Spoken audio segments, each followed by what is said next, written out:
Capítulo 5. La profecía redentora. Hace algunos años, mi buen amigo Peter Wagner me pidió que predicara en un retiro para su clase de escuela dominical, 120 Fellowship. Me pidió específicamente que hablara acerca de la profecía. En ese tiempo muchos tenían gran interés en el tema, sin embargo, se prestaba a muchas controversias en algunos círculos. Durante el retiro de fin de semana oré por todos los presentes y pedí al Señor que liberara el espíritu de profecía en medio de nosotros. Me di cuenta de que cuando hacía esta clase de oración, el Señor motivaba la capacidad de profetizar de manera colectiva, y Dios se glorifica a través de los testimonios que resultan, véase Apocalipsis 19:10. Este grupo de escuela dominical estaba bastante familiarizado con la oración por sanidad de unos por otros, en la que algunas veces recibían información del Señor de manera sobrenatural acerca de las dolencias de una persona. Sabiendo esto, pensé que podrían tomar ese conocimiento y pedir al Espíritu Santo que les diera datos, respecto a ellos, que los llevarán más lejos de lo que sabían naturalmente.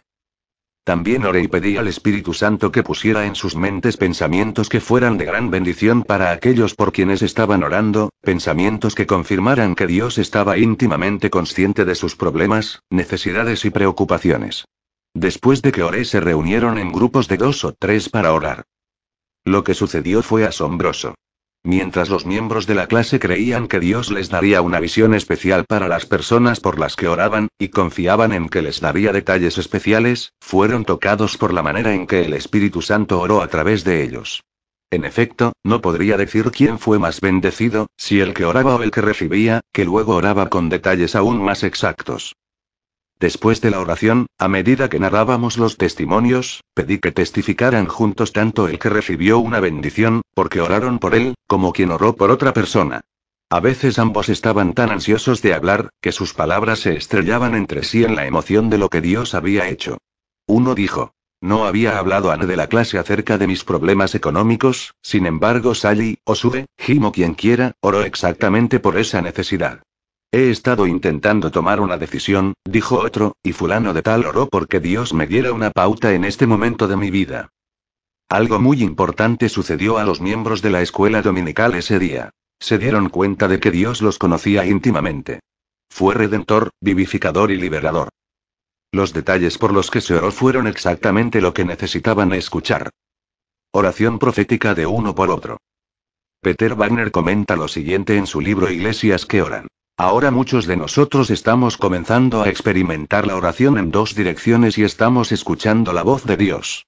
A medida que crezcamos en esta área, podemos esperar que gran parte de nuestra oración retórica se convierta en excitante oración activa. El día siguiente, en el retiro, volví a predicar sobre profecía, y anuncié entonces que iba a profetizar. No profeticé, deliberadamente, en el primer día porque no quería intimidarlos antes de que tuvieran una oportunidad de intentar su vuelo a través de las oraciones proféticas. Peter Wagner habla acerca de ese día en Iglesias que oran.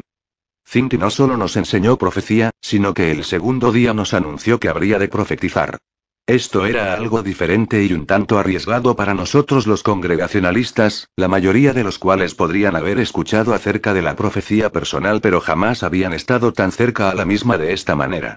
Al observar a Cindy, noté que ella estaba siguiendo lo que había detallado Bill Hamon, respetado profeta y autor del libro Prophets and Personal Prophecy, los profetas y la profecía personal.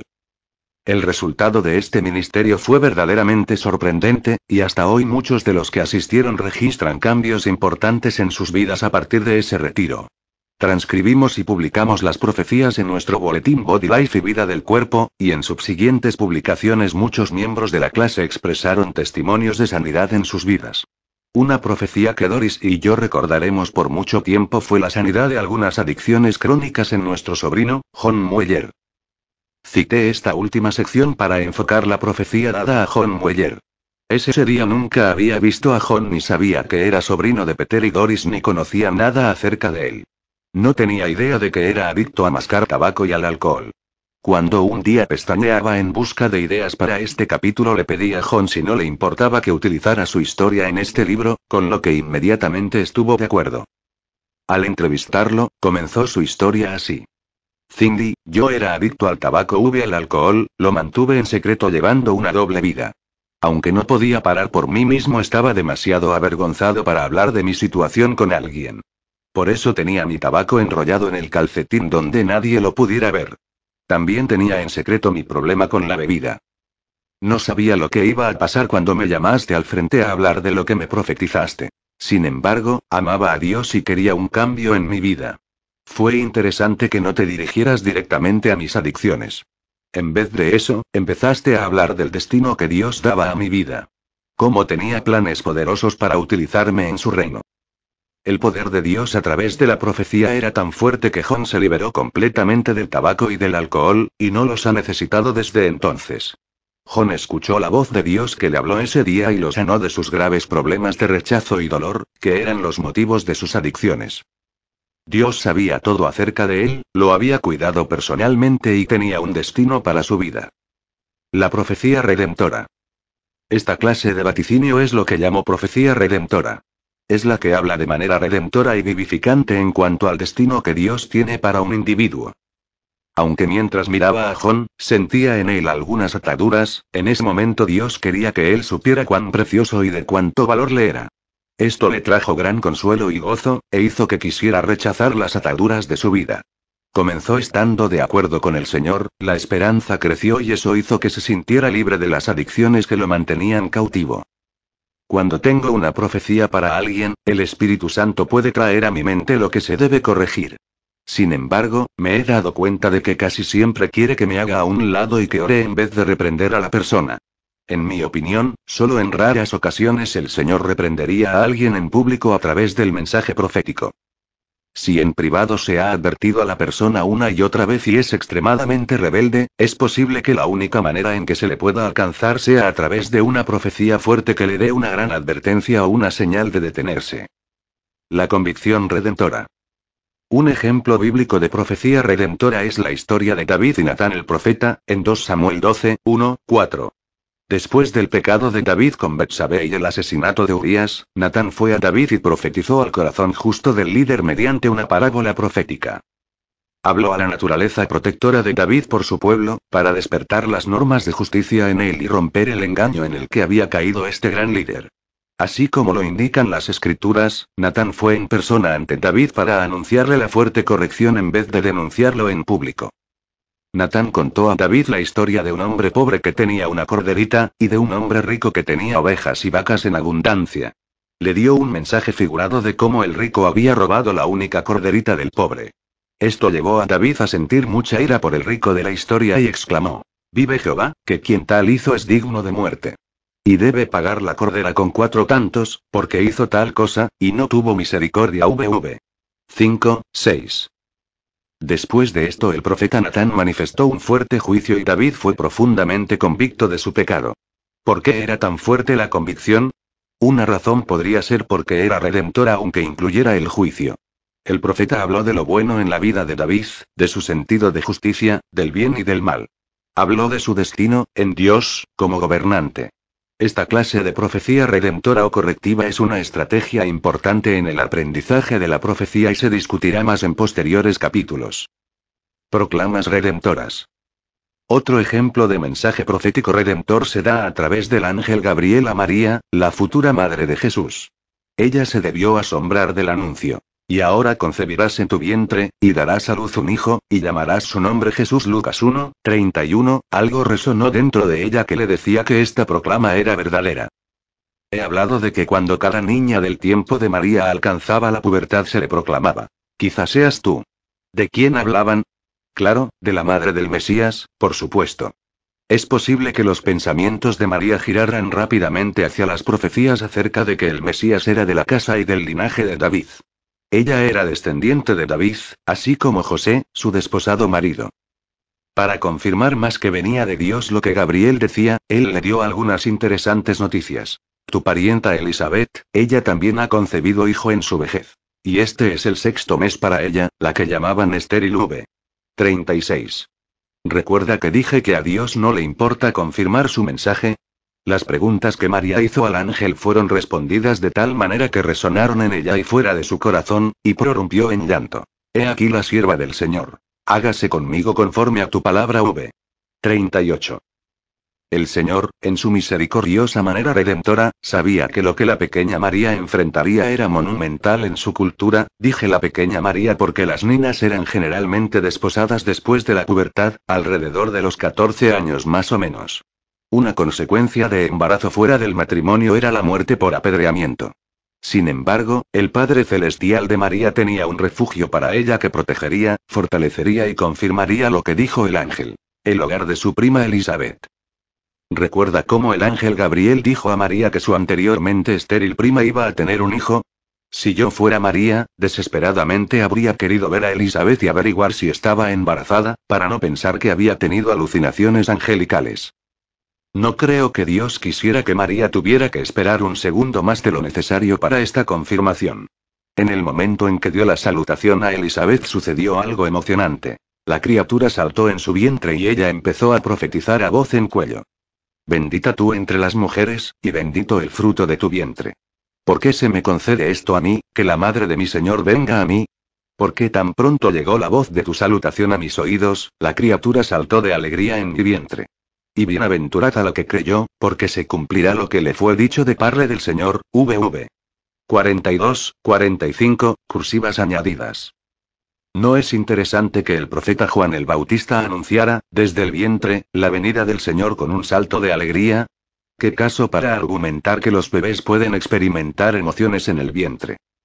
Usted sabe, María debió haber tenido grandes dudas acerca de lo que ocurrió en su encuentro con el ángel, pero Dios no le reprochó por querer saber. Él conoce nuestras disposiciones y debilidades, y es tierno y redentor cuando nos habla de lo que va a venir.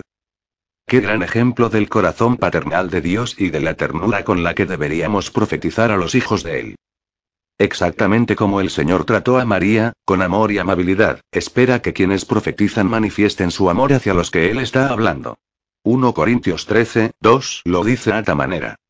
Y si tuviese profecía el don de interpretar la voluntad y propósito divinos, y entendiese todos los misterios y toda ciencia, y si tuviese toda la fe suficiente, de tal manera que trasladase los montes, y no tengo amor, el amor de Dios en mí, nada soy un inútil.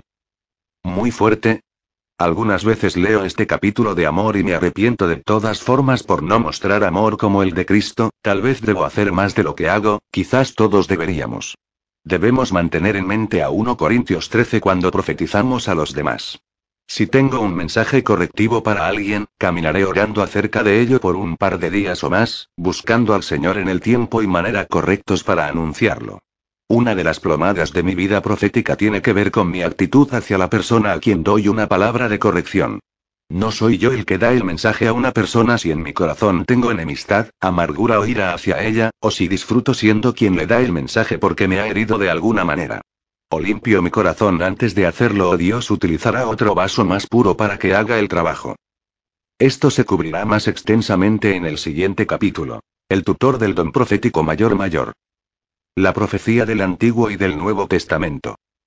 La mayoría de los que leen este libro quizás saben que el Espíritu Santo no fue dado a todos en el Antiguo Testamento, véase por ejemplo Números 11, 25. Los profetas fueron señalados y ungidos para hablar en nombre de Dios. Cuando las personas eran verdaderos profetas sus vaticinios se consideraban exactos, véase Deuteronomio 18, 21, 22, sus profecías y enseñanzas llevaban al pueblo a adorar al Dios único, véanse VV 15, 20. Compárese con 13, 2, 3, y hacían nacer buen fruto en sus vidas y ministerios, véase el contraste en Jeremías 23, 10, 11, 14. Esto no significa que los verdaderos profetas nunca hayan profetizado incorrectamente. La Biblia aclara que en ocasiones profetizaron sin exactitud, a sabiendas o sin saberlo, aunque no por eso se les asesinó o se les acusó de falsos profetas por tales inexactitudes, véanse por ejemplo 2 Samuel 7, 3 ss. 1 Reyes 22, 15. Jeremías parecía inseguro de que hubiera escuchado exactamente la voz de Dios hasta que los correspondientes acontecimientos se lo confirmaron. Entonces conocí que era palabra de Jehová. Jeremías 32, 8, cursivas añadidas. La deducción era que a ese momento Jeremías no estaba seguro de que había oído, como verdaderamente fue, un mensaje auténtico del Señor. Lo que separaba a los falsos de los verdaderos profetas era más que la sola coherencia de las profecías correctas.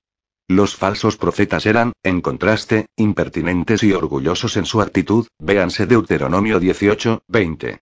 1 Reyes 13, 18. 22, 24. Jeremías 23. Ezequiel 13. Habían llevado malos frutos en sus vidas y ministerios, véanse Jeremías 23, 10, 11, 14, eran constantemente inexactos en sus vaticinios, véanse Deuteronomio 18, 22. Jeremías 23, 10, 32. Ezequías 13, 10, 19, y en las ocasiones en que trataron correctamente la profecía, sus enseñanzas y vaticinios alejaron al pueblo de la adoración y la obediencia al Dios único, véanse Deuteronomio 13, 2. 18, 20. Era crítico para los verdaderos profetas entregar la palabra de Dios, porque en esa época ese era el medio principal por el que Dios hablaba a su pueblo. Una fuerte admonición para que hablara la palabra de Dios se le dio a Ezequiel. Cuando yo dijere al impío, de cierto morirás, y tú no le amonestares ni le hablares, para que el impío sea apercibido de su mal camino a fin de que viva, el impío morirá por su maldad, pero su sangre derramaré de tu mano. Pero si tú amonestares al impío, y él no se convirtiere de su impiedad y de su mal camino, él morirá por su maldad, pero tú habrás librado tu alma. Ezequiel 3, 18, 19. He conversado con algunos jóvenes profetas y profetisas emergentes que están muy confundidos en esta materia. Esto los lleva a malinterpretar el tiempo de Dios mientras alejan sus vidas hasta quedar fuera del servicio. Aparecen luego con ojos desorbitados y sobrenaturalmente místicos porque pensaron que a excepción de ellos nadie más podía hablar con Dios. Es verdad que somos responsables ante Dios de entregar una profecía cuando Él nos lo pide. Si no damos la profecía por nuestra desobediencia y la persona no la escucha, la sangre de esa persona está sobre las manos del profeta o la profetisa, véase Ezequiel 33, 6.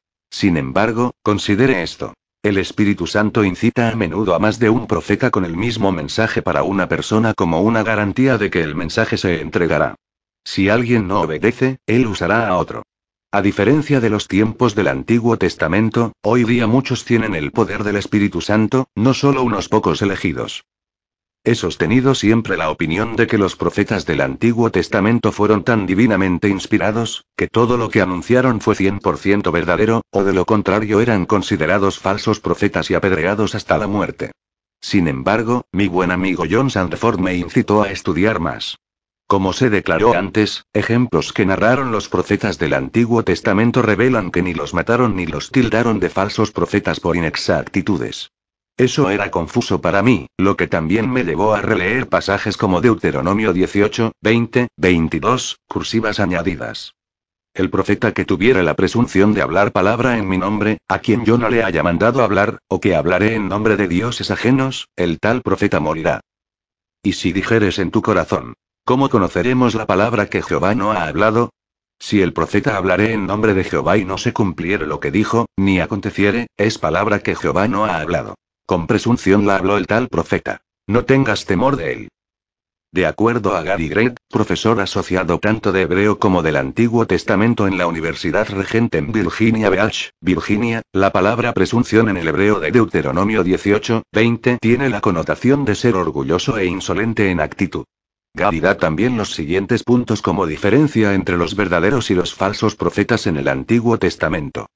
La diferencia entre ellos no es que los profetas verdaderos fueran 100% exactos mientras que los falsos cometieron errores.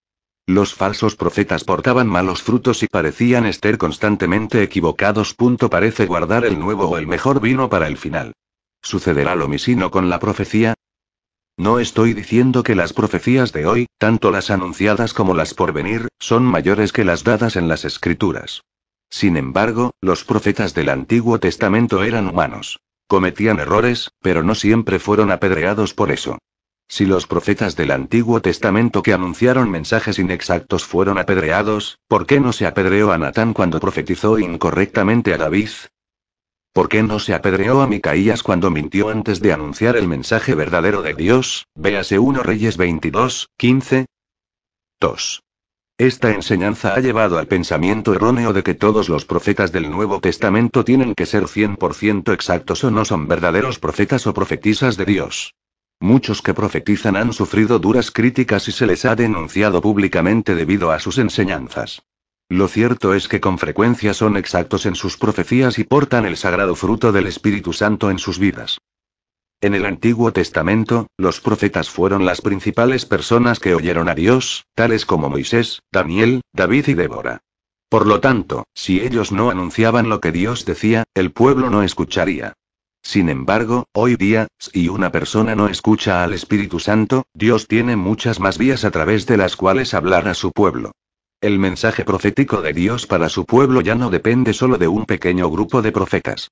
Aunque sí utiliza hoy a los profetas en la iglesia y el pasaje de Ezequiel todavía está en vigencia, Dios utilizará a muchos para profetizar a su pueblo. Por supuesto, si los profetas están en desobediencia o rebeldía para hacer lo que Él les pide, seguramente tendrán que responder por ello al Señor. El día de Pentecostés el Espíritu Santo fue derramado sobre toda carne. Pedro explicó lo que ocurrió ese día en su sermón de Hechos 2, 17, 18. Y en los postreros días, dice Dios, derramaré de mi espíritu sobre toda carne, y vuestros hijos y vuestras hijas profetizarán. Vuestros jóvenes verán visiones, y vuestros ancianos soñarán sueños. De cierto sobre mis siervos y sobre mis siervas derramaré de mi espíritu, y profetizarán. La capacidad de oír a Dios individualmente, y quizás hasta profetizar, es un concepto poderoso. La Biblia anima fuertemente a profetizar.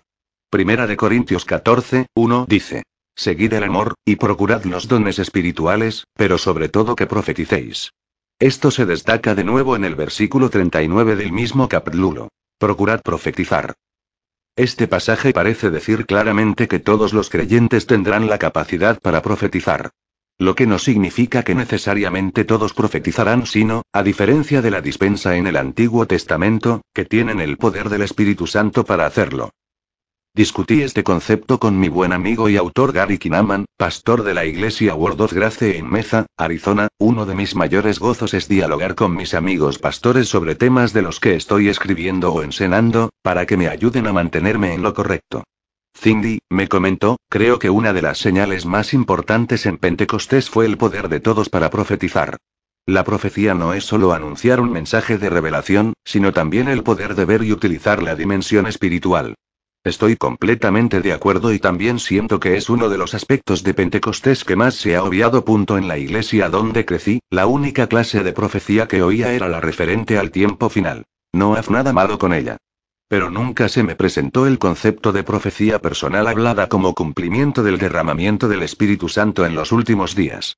Sin embargo, de acuerdo a las señales que se nos dan en la Biblia, estamos en el final del tiempo o en los últimos días. Leemos que los profetas del Nuevo Testamento solo vaticinan en parte. 1 Corintios 13, 9.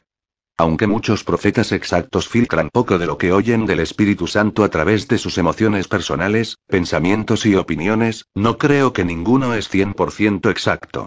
Sé que lucho para ser extremadamente exacta y no agregar las interpretaciones de Cindy Jacobs a lo que Dios me dice por el Espíritu Santo, pero a veces lo he hecho en parte.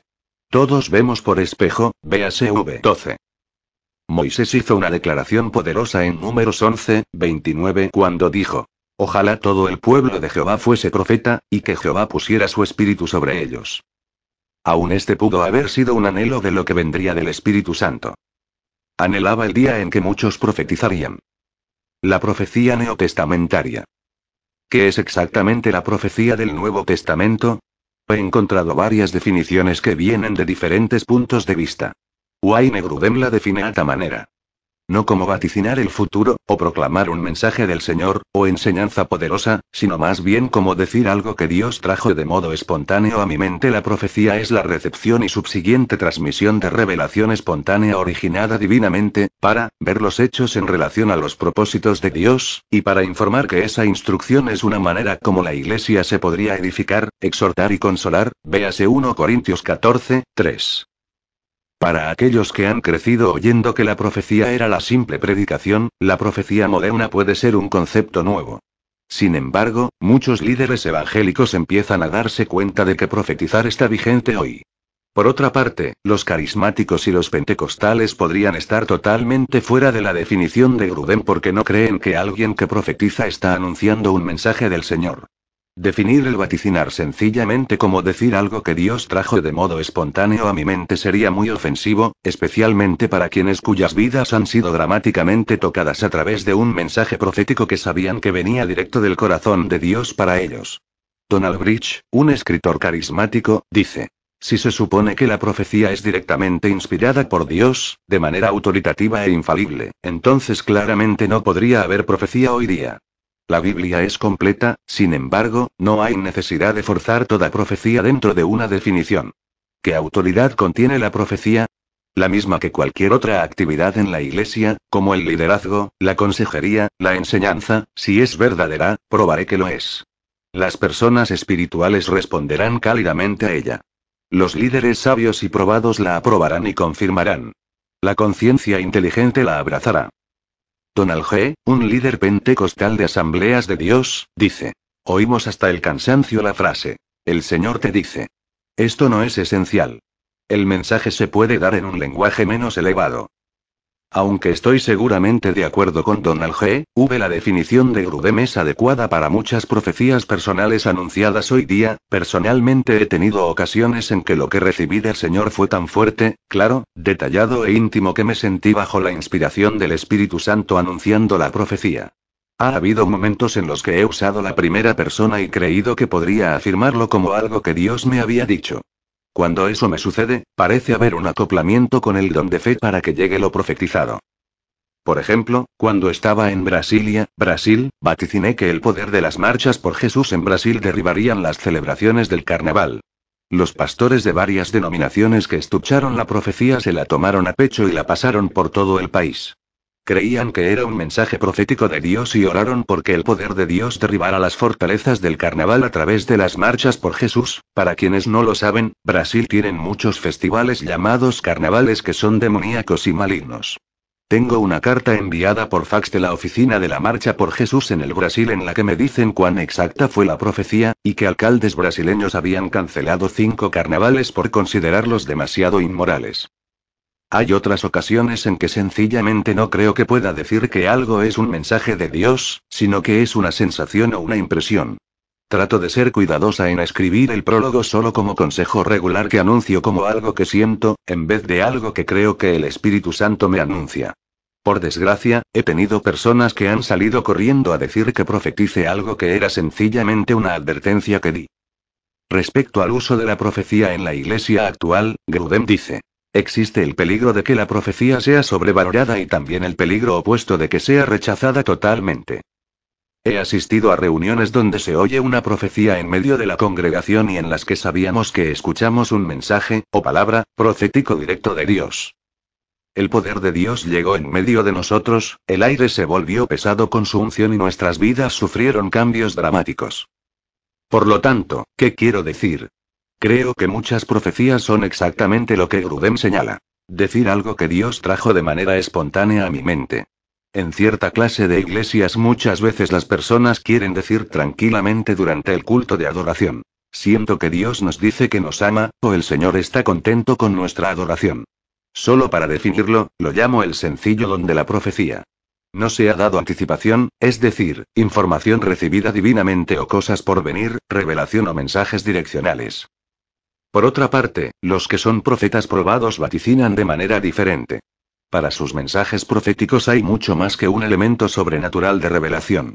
Sus profecías a menudo incorporan una mezcla de otros dones espirituales como la exhortación, la predicción, el discernimiento de espíritus, el poder milagroso de sanidad, así como la liberación y revelación, más allá de su conocimiento natural, de una situación. El conocimiento que reciben del Señor es frecuentemente bastante específico. Por ejemplo, una vez en Canadá estaba profetizando en una conferencia sobre guerra espiritual. En términos carismáticos, la clase de ministerio que hacía se llamaba fluir en palabra de conocimiento, lo que significa un mensaje sobrenatural que Dios le da a usted directamente.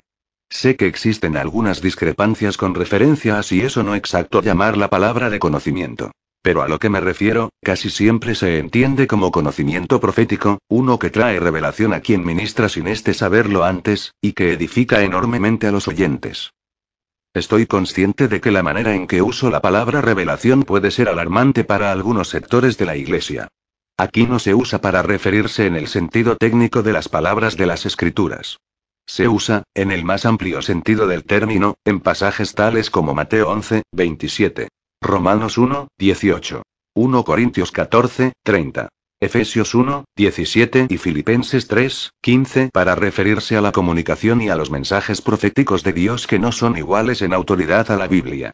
Me gustaría referirme de nuevo al excelente libro de Grudem, The Gift of Prophecy in the New Testament and Today, el don de profecía en el Nuevo Testamento y hoy.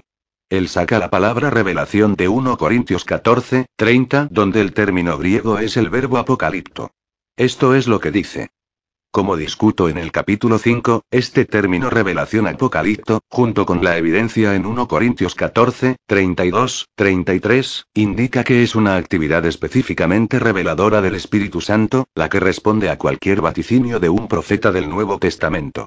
Pablo ilustra alguna clase de proceso por medio del cual el profeta espontáneamente se hace consciente de algo acerca de lo que siente que Dios le ha hecho pensar. Grudem continúa diciendo que esto no implica necesariamente que el profeta estaba hablando con autoridad divina y que tampoco deberíamos pensar que tenga en nuestras vidas igual autoridad que las Escrituras mismas. Aunque la profecía neotestamentaria no tiene igual autoridad a la Escritura en nuestras vidas, puede contener revelación para el momento, o para el presente, acerca de lo que el Espíritu Santo quiere que la Iglesia conozca. Vemos todo este patrón a través del libro de los Hechos. Volviendo a esa noche en Canadá, mientras ministraba, el Señor traía pensamientos a mi mente que luego le transmitía a la congregación. Esto fue mucho más que el sencillo don de profecía. He aprendido que cuando hablo, si estoy caminando en cercana intimidad con el Señor y he pasado tiempo preparándome y escuchándolo, mi pensamiento, hasta cierto grado, se santifica. Puedo confiar en el Señor para llenar mis pensamientos con palabras que traerán grandes bendiciones a las personas. Esa noche en particular, sentí que permanecía escuchando una y otra vez el nombre Albert. Lo extraordinario fue que sentí que Albert era pariente de algún asistente a la conferencia. La familia no estaba segura si Albert estaba o no en el cielo, y el Señor los quería hacer descansar. La profecía era algo así como esto. Aquí hay alguien cuyo padre se llamaba Albert, y no está seguro si él fue al cielo cuando murió. El Señor lo quiere consolar confirmándole que se encuentra en su presencia. La razón por la que titubeé mucho era que mi padre se llamaba Albert y había estado con el Señor por algún tiempo. Gracias a Dios no tengo duda de dónde está, era un hombre piadoso. Por último, el nombre y el mensaje sonaban en mi espíritu y por tanto me llené de fe y anuncié la profecía. Realmente se necesita fe para profetizar algo que usted escucha del Señor cuando ministra en un escenario público, porque algunas profecías pueden parecer extrañas y el temor puede venir a su corazón. Pero Romanos 12, 6 dice. De manera que, teniendo diferentes dones, según la gracia que nos es dada, si el de profecía úsese conforme a la medida de la fe. Dejen profetizar a quienes su don es la profecía. Por tanto dije. Aquí hay alguien que tenía un pariente que se llamaba Albert y el Señor quiere que usted sepa que está en el cielo. Como me movía rápidamente, no me detuve a averiguar para quién había sido el mensaje. Más tarde, después de que finalizara la reunión, se me acercó una dama con el rostro iluminado. Cindy, me dijo, estaba aquí esta noche con mi hermana y fuimos muy bendecidas por el mensaje que diste acerca de Albert. Es nuestro padre y nunca supimos si era o no cristiano cuando murió. Esta noche se nos dio gran tranquilidad y paz. Sobra decir que estaba feliz de haber tenido valor suficiente para llenarme de fe aun cuando el mensaje era muy extraño, y el nombre era el mismo de mi padre. Algo que he deseado hacer con este libro es que sea práctico.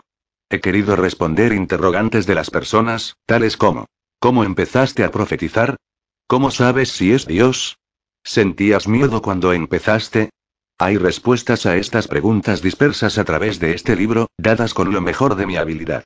He tenido que aprender de modo difícil en cuanto a profetizar, y recibí gran cantidad de heridas así como profundo dolor emocional, porque no sabía los cómo.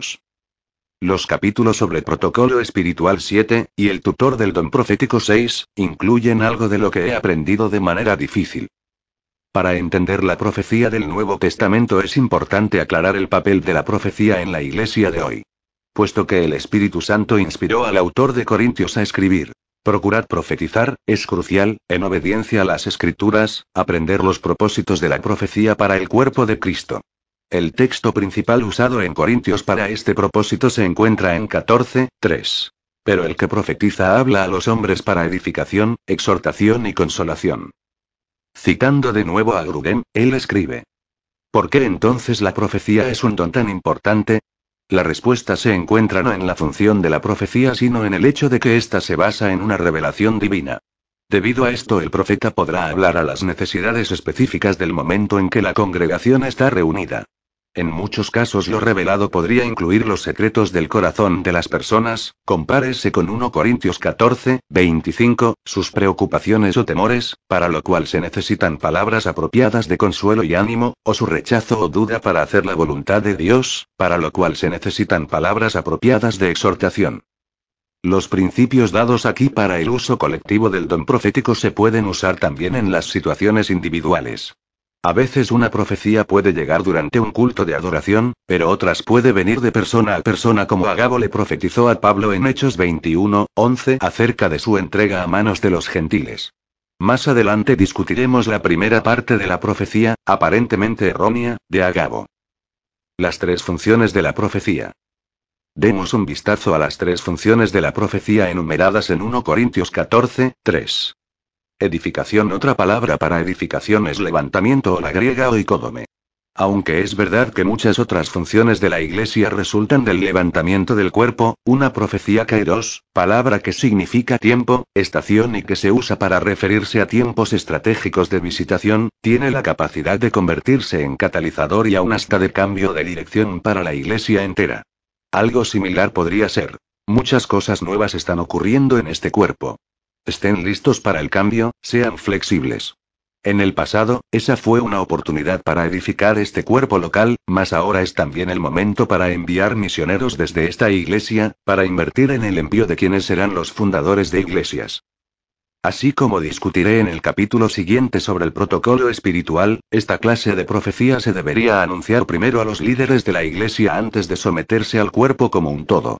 Aun si la persona que anuncia el mensaje ha sido recibida como profeta en la iglesia, este mensaje se debe generalmente anunciar primero en una sesión cerrada y juzgado por el pastor o los líderes de la asamblea.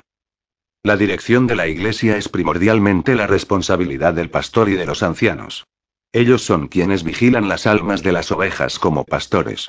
Como tales, entienden la condición de la iglesia como un todo, el momento del mensaje y sus efectos sobre ella en general. Al permitirles que juzguen el mensaje antes de que se anuncie, les da la gracia de colocar la profecía dentro del cuadro global de lo que Dios hace y dice a la congregación.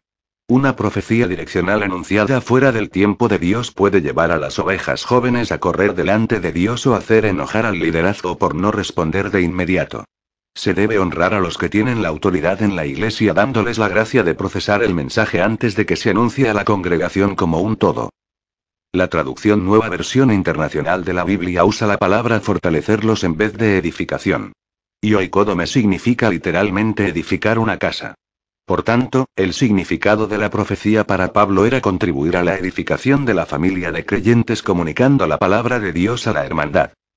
Algunas veces alguien da una supuesta profecía, la que cae como un chorro de agua fría en la congregación. Esta no edifica. Por el contrario, hace lo opuesto. Desata pesadez en la iglesia. Este no sería un mensaje profético dado por el Espíritu de Dios. Aún hasta un mensaje de condena puede ser edificante, aunque las personas lloren cuando lo oyen. Algunas bromas circulan acerca de las profecías dadas en la iglesia que no son edificantes. Recuerdo haber escuchado una respecto a una señora que llegó al culto, permaneció de pie y habló con voz dramática. Y Dios dice: porque me habéis desobedecido, escribiré Michelop sobre esta iglesia. Lo que la mujer quiso decir fue: escribiré Ikabod, que significa la gloria se ha ido, sobre esta iglesia.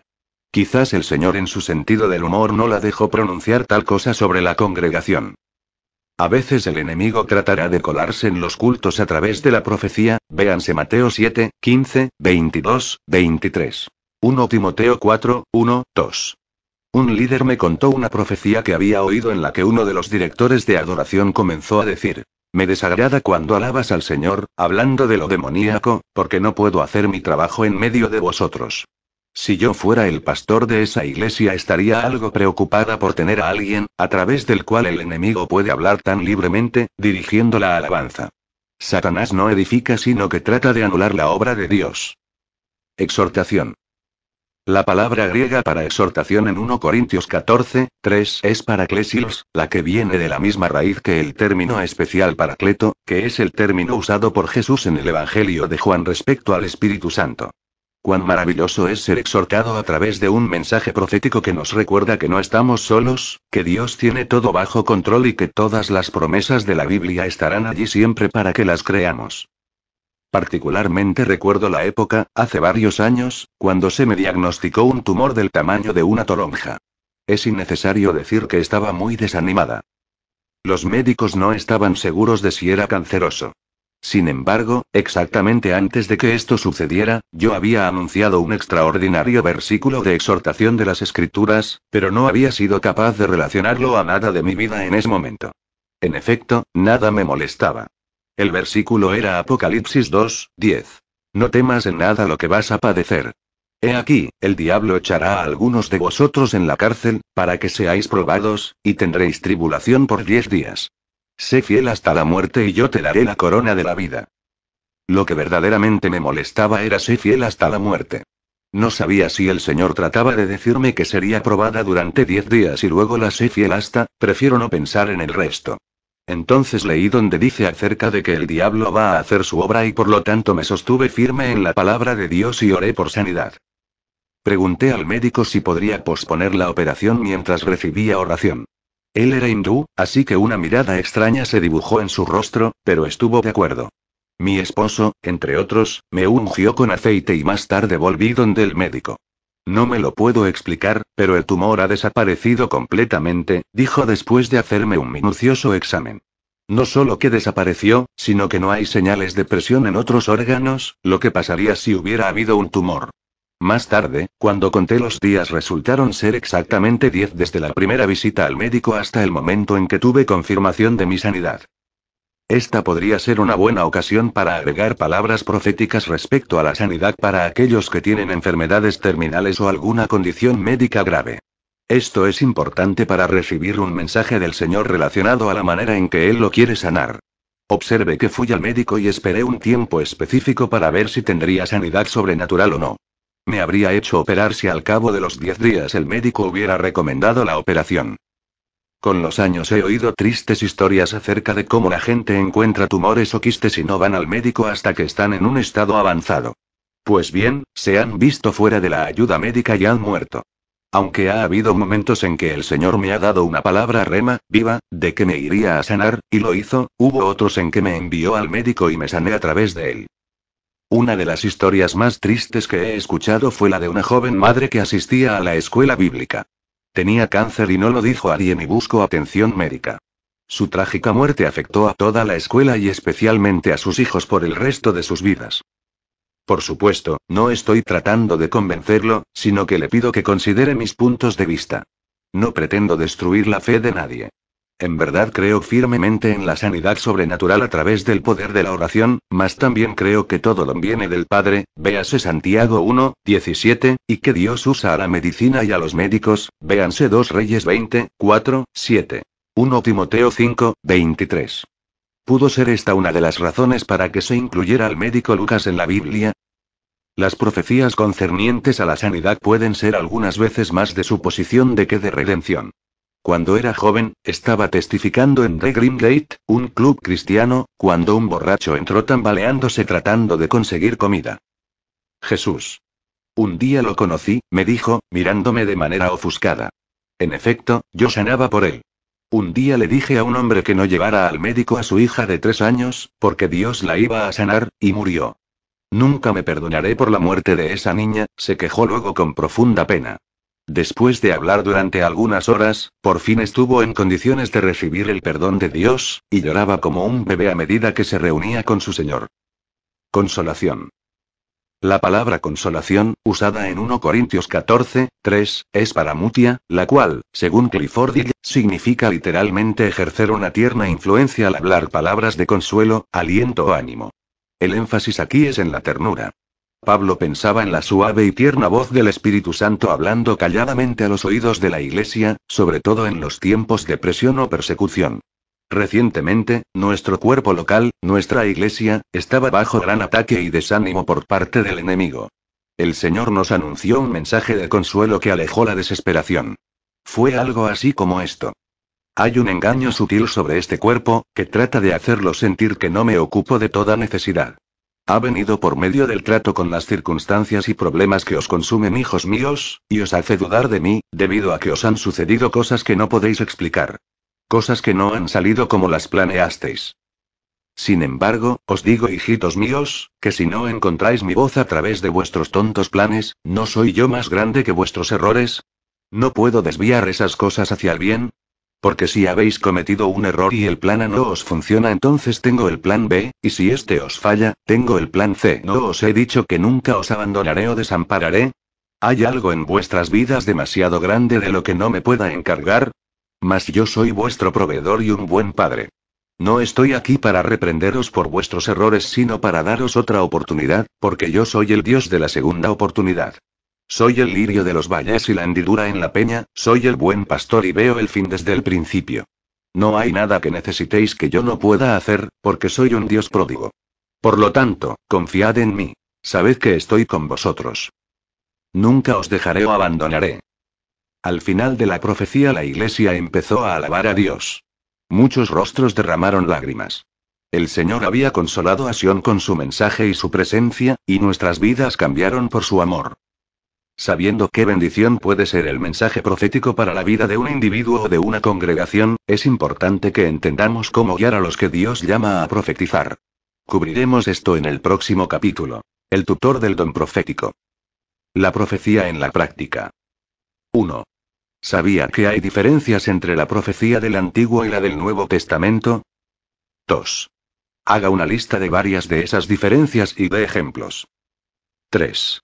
¿Cómo empezaría a anunciar una profecía del Antiguo Testamento? Las palabras que debería usar para iniciar la profecía. 4. ¿Qué actitud debe tener hacia la persona a quien anuncia una profecía? 5. Nombre algunas razones por las que las personas pudieran anunciar profecías severas y críticas. Si te gusta este canal, ayúdanos a seguir subiendo audiolibros y suscríbete. Comenta abajo qué libros y de qué autor quisieras que subiéramos. Muchas gracias.